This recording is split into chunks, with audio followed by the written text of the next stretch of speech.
Tonight, President Trump is directing his former White House counsel Don McGahn to defy a congressional subpoena to testify tomorrow. The White House cites Justice Department opinions going back 4 decades that say senior officials like him have absolute immunity from testifying. The president speaking out late tonight. I think it's a very important precedent, and the attorneys say that they're not doing that for me, they're doing that for the office of the president.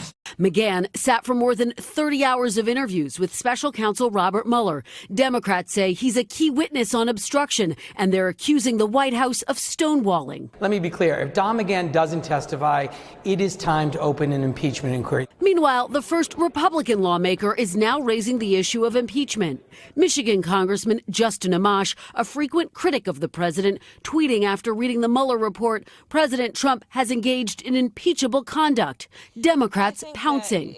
Good for him that he put country above party. The president calling Amash a loser and a lightweight. Well, I've known him, and he's been against Trump from the beginning. He probably wants to run for some other office. I don't think he'll do very well.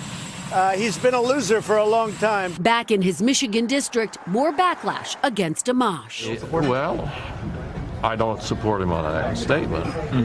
I think it's absurd.